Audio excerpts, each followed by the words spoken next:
Whether it was bad luck, injuries, awful coaching, or heck, a combination of all, multiple NFL stars played well below expectations last year. The good news? A new season means a fresh start, and we can expect them to make the most of it. 2nd and 10. Prescott, nothing open, taking off, now fires to the end zone! But, well, on the flip side, some other big-name stars face far too many challenges to play up to their usual standards. Mayfield pressure, dumps it off for White, who's got some room. Got away from Hufanga with a nasty move. So with that, let's dive into 5 NFL stars who will bounce back in 2025 and 5 who will suck.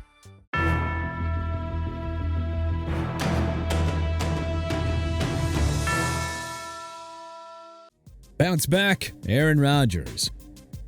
Rodgers' one healthy season with the New York Jets couldn't have gone much worse. In-season coaching and GM changes and a blockbuster trade to bring back old friend Davante Adams did absolutely nothing to save this lousy franchise from hitting rock bottom. Again. Yeah, it is definitely easy to blame Rodgers, seeing how much the Jets catered to the 4-time MVP and all. But if 3,897 passing yards, 28 touchdowns, and 11 interceptions is considered terrible for a QB that played behind a horrid offensive line, then, man, we can't wait to see what Rodgers can do in Steel City. Wilson in motion.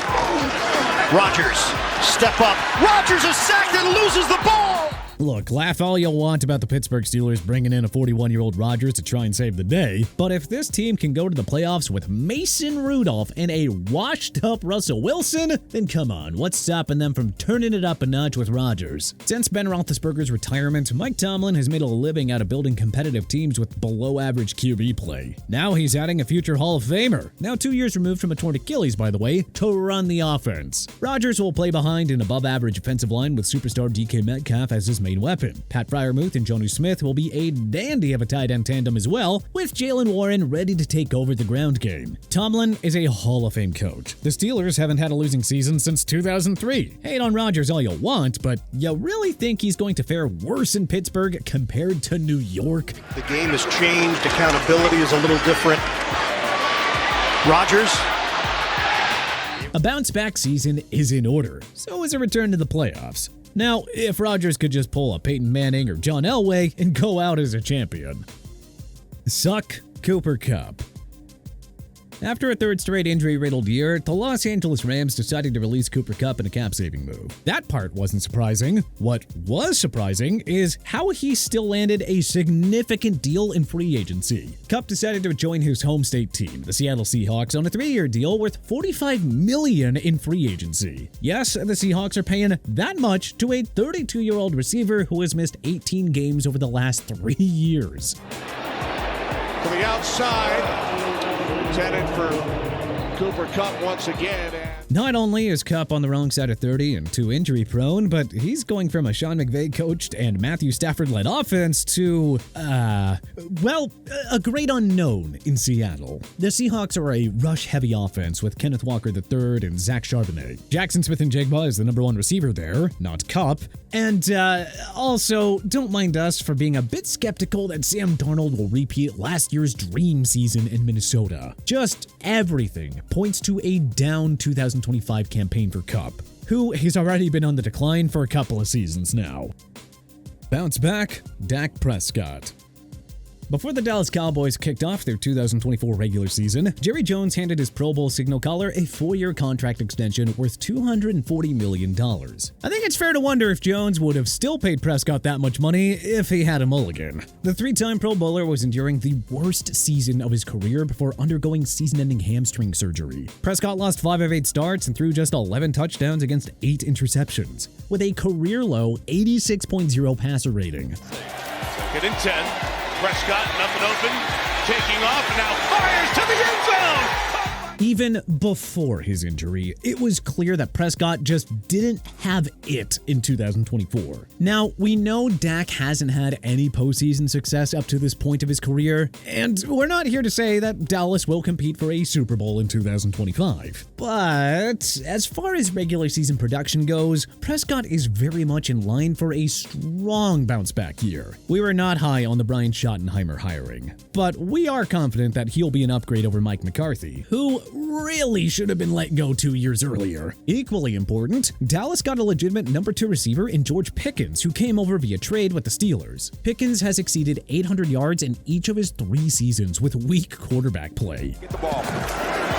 Prescott over the middle. Has CeeDee Lamb on QTB. First down. Drive continues. Playing with Prescott in an offense where opposing defenses will mostly focus on CeeDee Lamb will allow Pickens to go off. A new head coach, a new game-changing weapon, and a clean bill of health. Expect Prescott to again challenge for the passing yards and touchdowns crown. And don't be surprised if he wins Comeback Player of the Year honors. Suck Cameron Jordan. Even after a second straight disappointing season, the New Orleans Saints have decided to keep future Hall of Famer Cameron Jordan around as opposed to letting him chase a ring elsewhere. Just make it make sense. The 8-time Pro Bowler has logged just 6 sacks over his last 2 seasons, after recording 7.5 or more in 11 straight years. And no, it's not tight end, it is quarterback. And this is the first sack of the day. Jordan finished with a 2024 Pro Football Focus grade of 57.4, 130th among 211 graded edge rushers. The man just isn't as impactful anymore. And it is mind-boggling that the Saints want to keep the fading veteran in year 1 of a significant rebuild. Bounce back, Talanoa Hufanga. Hufanga looked poised to enter the conversation for football's best safety after a breakout 2022 campaign when he earned first-team All-Pro and Pro Bowl honors. Unfortunately, he suffered a season-ending ACL tear in the midst of the 2023 season and had to miss the San Francisco 49ers run to Super Bowl 58. Mayfield pressure. Dumps it off for White. He's got some room.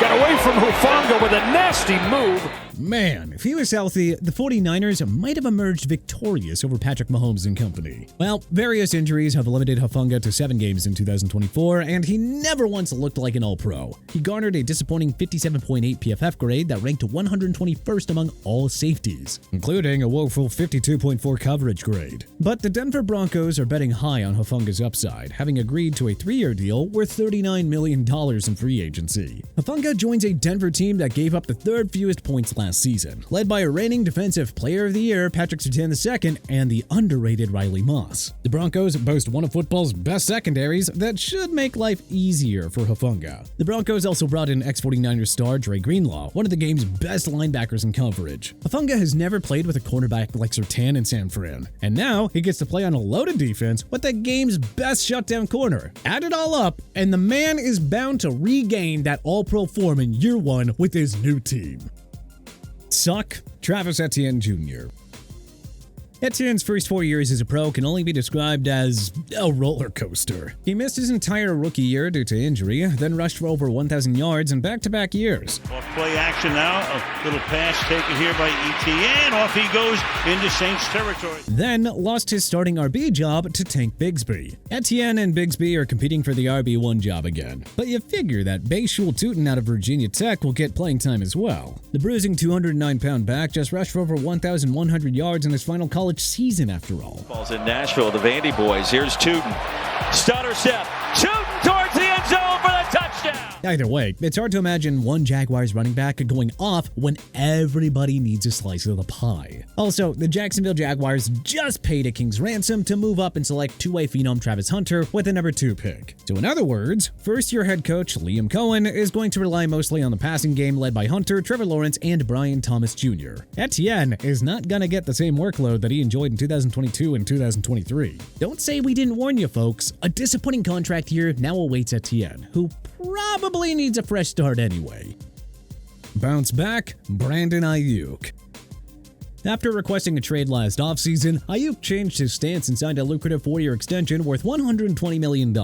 But like Dak Prescott, Aiyuk's 2024 season turned into a nightmare after putting the pen to paper. He was off to a tough start with only 25 catches for 374 yards and 0 touchdowns. Aiyuk averaged just 53.4 receiving yards per game, a far cry from the 83.9 that he averaged in 2023. Then he suffered season-ending ACL and MCL tears in Week 7 against the Chiefs, leading the Raiders 14-6. But let's just chalk it up as a bad year and not overthink this. Aiyuk is simply too good to perform below his usual standards again. And consider this, the 49ers traded away former All-Pro receiver Deebo Samuel, meaning more opportunities for Aiyuk in the passing game. Christian McCaffrey is never a safe bet to stay healthy. Even if he avoids the injury bug this year, you know the 49ers will be a lot more careful with his usage this year. Brock Purdy played at his best in 2023 when he was feeding Aiyuk.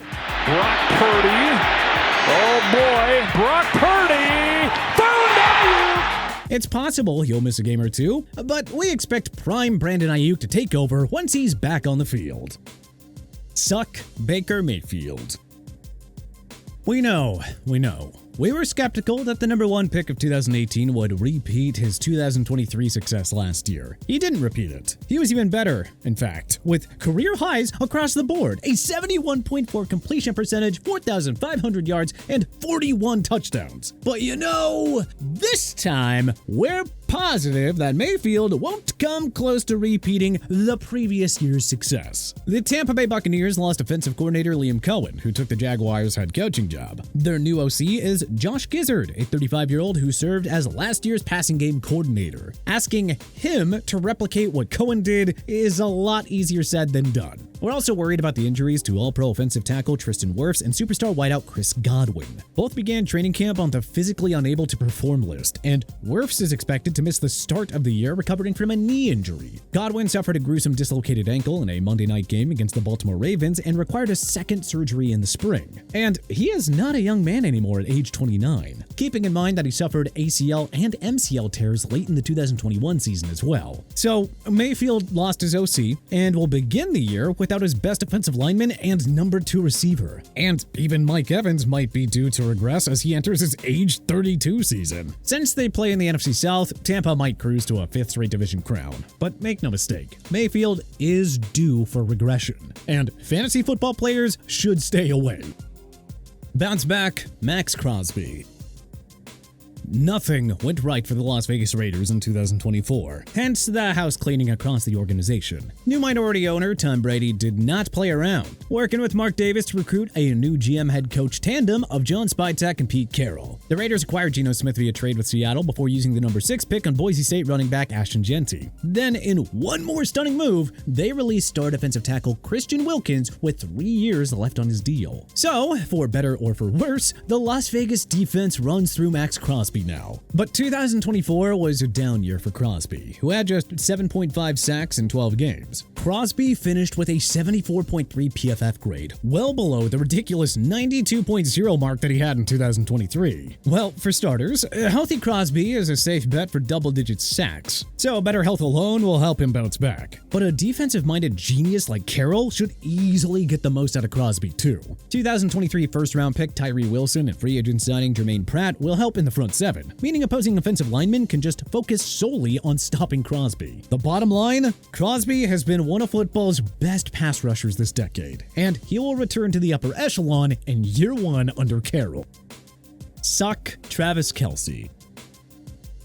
Love or hate him, love or hate the Kansas City Chiefs, but if we can all put sentiments aside, I think it's evident that Kelce is on his last legs, and nobody should be surprised if he retires at the end of the 2025 season. Once a consistent 1,000-yard machine, Kelce has fallen below 1K in consecutive years now. In fact, the 823 yards Kelce posted last season were his lowest since he became an NFL regular in 2014. Kelce caught 97 passes for 823 yards and 3 touchdowns, averaging a career-low 8.5 yards per reception. Once considered the league's best tight end, Kelce's 2024 PFF grade of 70.9 ranked 15th among guys at the position. Kelce has hinted at retirement for a while and has been vocal about the injuries taking a toll on his body. Now about to enter his age 36 season, it's unfair to think that Kelce will magically regain the All-Pro form at this phase of his career. Also, Rashee Rice and Marquise Brown are back after playing a combined 6 games last year. 2024 first-round pick Xavier Worthy can expect more playing time too. Kelce might have to accept a reduced position as Patrick Mahomes' number 4 option in the passing game now. Don't get us wrong, he has had a beautiful run up to this point, but everyone knows that Kelce is not a superstar anymore. Let's stop living in the past and just appreciate whatever's left in his legendary career.